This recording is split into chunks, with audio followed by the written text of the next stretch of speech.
നമസ്കാരം, ന്യൂസ് ചെക്കിലേക്ക് സ്വാഗതം. ഇന്ന് വൈകുന്നേരം വരെയുള്ള പ്രധാനപ്പെട്ട 10 വാർത്തകൾ ഒന്ന് നോക്കാം. BJP കൗൺസിലർ ആർ സുഗതൻ വീണ്ടും സത്യപ്രതിജ്ഞ ചെയ്തതോടെ CPMന്റെ റിലേ സത്യാഗ്രഹം അവസാനിപ്പിച്ചു. സുഗതനെ തിരുവനന്തപുരം നഗരസഭാ കൗൺസിലിൽ നിന്ന് പുറത്താക്കാൻ വേണ്ടിയായിരുന്നു CPMന്റെ സത്യാഗ്രഹം. സുഗതനെ പുറത്താക്കണമെന്ന് ആവശ്യപ്പെട്ടുകൊണ്ടുള്ള ഞങ്ങളുടെ സമരം നേരത്തെ തുടങ്ങിയിരുന്നു. റിലേ സത്യാഗ്രഹം സമരം അവസാനിപ്പിക്കുന്നു എന്നാണ് CPM തിരുവനന്തപുരം ജില്ലാ സെക്രട്ടറി വി ജോയ് പ്രസ്താവനയിൽ പറഞ്ഞത്. എത്രയെന്ന് വെച്ചാൽ ഈ ഒരു വ്യവസ്ഥയില്ലാത്ത കാലാവസ്ഥയിൽ നടുറോട്ടിൽ കുത്തിയിരിക്കുന്നത്. ഇനിയൊരു സ്മോൾ ബ്രേക്ക്, അതിനുശേഷം വീണ്ടും അലമ്പ് മോഡ് ഓൺ. പോലീസ് വരുമോന്ന് അറിയണമല്ലോ.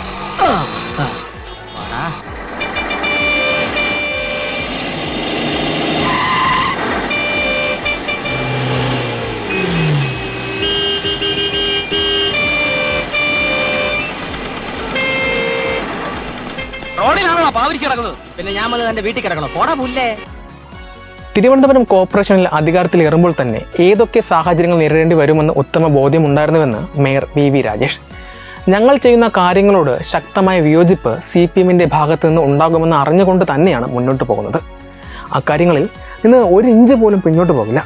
പാളയം മാർക്കറ്റിൽ CPM നേതാക്കൾ പിരിച്ചുകൊണ്ടിരുന്ന മാസപ്പടി പണത്തിൽ കുറവ് വരുമ്പോഴും CPMകാരുടെ പേരിലുള്ള ബിനാമി കടകൾ പൂട്ടുമ്പോഴും കോർപ്പറേഷന്റെ വിലപിടിപ്പുള്ള സ്വത്തുക്കൾ കുടുംബ സ്വത്ത് പോലെ കൈകാര്യം ചെയ്തിരുന്ന സഖാക്കളെ അവിടെ നിന്ന് ഒഴിപ്പിക്കുമ്പോഴും ഇതല്ല, ഇതിൻ്റെ അപ്പുറം ഞങ്ങൾ പ്രതീക്ഷിച്ചിരുന്നു. അതുകൊണ്ട് തന്നെ ഒരു കാരണവശാലും അതിൽ നിന്ന് ഒരു ഇഞ്ച് പിന്നോട്ട് പോകില്ല എന്നും വി രാജേഷ് പറഞ്ഞു. ചുരുക്കത്തിൽ അവനൊക്കെ പോയാൽ ഏതുവരെ പോകുമെന്ന് നേരത്തെ അറിയാമെന്നാണ് മേയർ പറഞ്ഞത്. മനസ്സിലായോ? മനസ്സിലായി.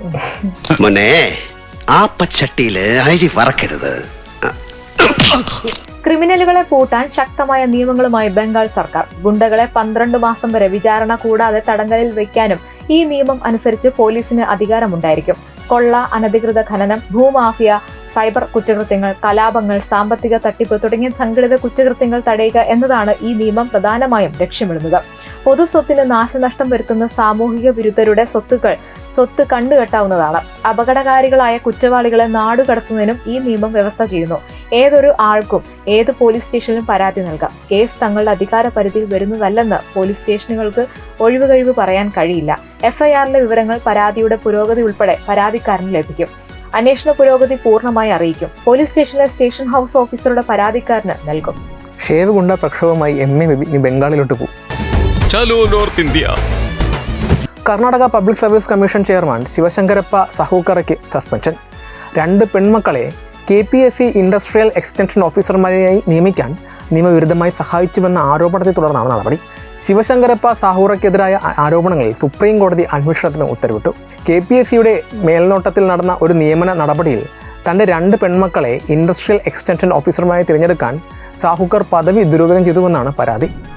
കേരളത്തിൽ PSC ചെയർമാനാകാനുള്ള എല്ലാ യോഗ്യതയും പുള്ളിക്കുണ്ട്. അടുത്ത ഒഴിവിൽ പരിഗണിക്കും. അടുത്ത തിങ്കളാഴ്ച രാഹുകാലം കഴിഞ്ഞ് ഞാൻ അവിടെ എത്തും. മഹാരാജാസ് കോളേജിലെ SFI പ്രവർത്തകൻ അഭിമന്യു കൊലക്കേസിൽ വിചാരണ നിർത്തിവെക്കണമെന്ന പ്രതികളുടെ അപ്പീൽ ഹർജി തള്ളി ഹൈക്കോടതി. പ്രധാന പ്രതി മുഹമ്മദ് അടക്കം 5 പ്രതികളാണ് കോടതിയെ സമീപിച്ചത്. 17 മുതൽ 26 വരെയുള്ള പ്രതികൾക്കെതിരെ കുറ്റപത്രം നൽകാതെയാണ് വിചാരണ തുടങ്ങുന്നതെന്നും വിചാരണ നിർത്തിവെക്കണമെന്നുമാണ് ആവശ്യം. എന്നാൽ ആദ്യ 16 പ്രതികൾ മാത്രമാണ് നേരിട്ട് കുറ്റകൃത്യത്തിൽ പങ്കെടുത്തതെന്നും ഇവരുടെ വിചാരണ തുടങ്ങുന്നതിന് തടസ്സമില്ലെന്നും അനുബന്ധ കുറ്റപത്രം ഉടൻ നൽകുമെന്നും പ്രോസിക്യൂഷൻ കോടതി അറിയിച്ചു. തെളിവ് നശിപ്പിക്കാനും പ്രതികളെ ഒളിവിൽ പോകാൻ സഹായിച്ചവരുമാണ് ഇനി പ്രതിപട്ടികയിൽ വരാനുള്ളതെന്നും അത് വിചാരണയ്ക്ക് തടസ്സമല്ലെന്ന വാദം ഹൈക്കോടതി അംഗീകരിച്ചു. ഈ മാസം 24-ന് എറണാകുളം സെഷൻസ് വിചാരണ തീയതി തീരുമാനിക്കാനിരിക്കെയാണ് വിചാരണ തടയാൻ പ്രതികൾ ഹൈക്കോടതിയെ സമീപിച്ചത്. വർഗീയതയ്ക്ക് തുളയിടുന്ന പരിപാടി നടത്താനുള്ള ഗ്യാപ്പിനായിരിക്കും അവർ കേസ് നിർത്തിവെക്കാൻ പറഞ്ഞത്.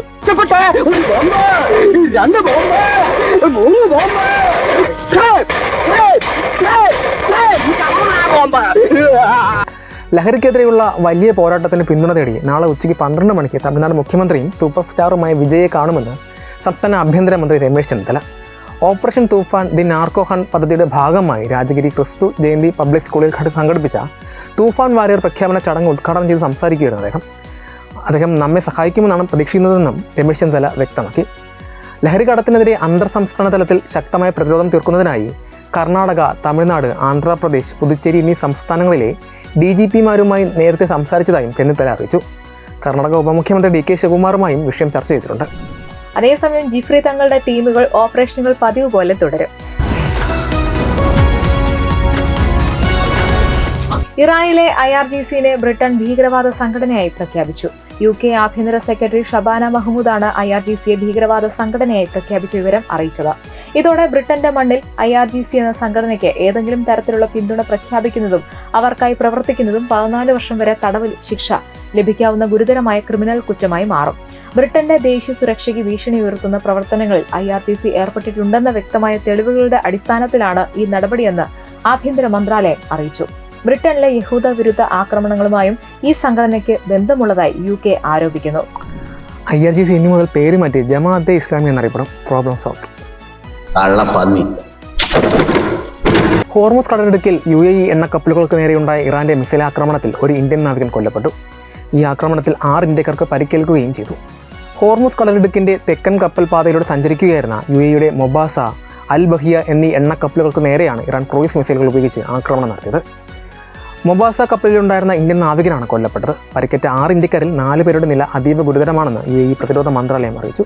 സംഭവത്തിൽ ഇന്ത്യ ശക്തമായ പ്രതിഷേധം രേഖപ്പെടുത്തി. ഇറാൻ നയതന്ത്ര പ്രതിനിധിയെ വിളിച്ചു വരുത്തി ഇന്ത്യ അതൃപ്തിയും അറിയിച്ചു. ഒമാനിലെ ഇന്ത്യൻ എംബസിയും വിദേശകാര്യ മന്ത്രാലയവും സ്ഥിതിഗതികൾ സൂക്ഷ്മമായി നിരീക്ഷിച്ചു വരികയാണ്. ആക്രമണത്തെ UAE അപലപിക്കുകയും ഇത് അന്താരാഷ്ട്ര നിയമങ്ങളുടെ ലംഘനമാണെന്ന് വ്യക്തമാക്കുകയും ചെയ്തു. ഇറാനെതിരെ അമേരിക്കയും വ്യോമാക്രമണങ്ങൾ കടുപ്പിച്ചിട്ടുണ്ട്. നരേന്ദ്രമോദി നേരിട്ട് ഹോർമുസിലെത്തി ഇറാനുമായി യുദ്ധം ചെയ്യണമെന്ന് പപ്പു. IAS ഉദ്യോഗസ്ഥയോ അധ്യാപികയോ ആകുന്നതിന് മുൻപ് സ്ത്രീകൾ നല്ല അമ്മമാരാകണമെന്നും ഭക്ഷണം പാകം ചെയ്യാൻ പഠിക്കണമെന്നുമാണ് ഉത്തർപ്രദേശ് ഗവർണർ പറഞ്ഞത്. പിന്നാലെ ഗവർണറുടെ സ്ത്രീവിരുദ്ധ പരാമർശത്തിനെതിരെ രൂക്ഷ വിമർശനവുമായി നിരവധി പേർ രംഗത്തെത്തി. ഇപ്പോൾ UP ഗവർണർക്ക് പിന്തുണയുമായി എത്തിയിരിക്കുകയാണ് നടിയും BJP MPയുമായിട്ടുള്ള കങ്കണ റണാവത്ത്. കുട്ടിക്കാലത്തെ തന്റെ ഓർമ്മകൾക്കൊപ്പമാണ് താരം പിന്തുണ പ്രഖ്യാപിച്ചത്. കുട്ടിക്കാലത്ത് തന്റെ സഹോദരൻ ക്രിക്കറ്റും ഫുട്ബോളും കളിച്ചു നടന്നപ്പോൾ താൻ പാവയുടെ അമ്മയായാണ് കളിച്ചത് എന്നാണ് കങ്കണ പറഞ്ഞത്. മാതൃത്വം സ്ത്രീകളിലുള്ളതാണ്, പ്രത്യേകിച്ച് പഠിക്കേണ്ട കാര്യം പോലുമില്ല എന്നാണ് നടി സോഷ്യൽ മീഡിയയിൽ കുറിച്ചത്. പേര് കങ്കണ എന്നായതുകൊണ്ട് കുലസ്ത്രീ, ഖദീജ എന്നായിരുന്നെങ്കിൽ സംസ്കാര സമ്പന്ന. ക്രിക്കറ്റിന്റെ മെക്ക എന്നറിയപ്പെടുന്ന ലോർഡ്സ് മൈതാനത്ത് ഭാരതത്തിന് ഒരു പൊൻതൂവൽ കൂടി. ഈ വിഖ്യാത കളിമുറ്റത്തെ ആദ്യ അന്താരാഷ്ട്ര വനിതാ ക്രിക്കറ്റ് ടെസ്റ്റിന്റെ വിജയികൾ ഭാരതമാവുകയാണ്. ലോകാലത്തോളം ഒളിമങ്ങാതെ തെളിഞ്ഞു നിൽക്കുന്ന ചരിത്രരേഖയായി ഈ കീർത്തി നിലനിൽക്കും.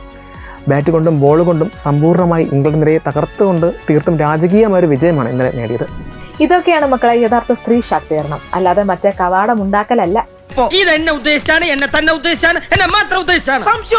ഇതോടെ ന്യൂസ് ചെക്ക് അവസാനിക്കുന്നു. നിങ്ങളുടെ അഭിപ്രായങ്ങൾ കമന്റിലൂടെ അറിയിക്കുക. വീഡിയോ ഇഷ്ടമായി ലൈക്ക് ചെയ്യുക, ഷെയർ ചെയ്യുക. കൂടുതൽ വാർത്തകൾക്കായി ഞങ്ങളുടെ ചാനൽ സബ്സ്ക്രൈബ് ചെയ്യുക. നന്ദി.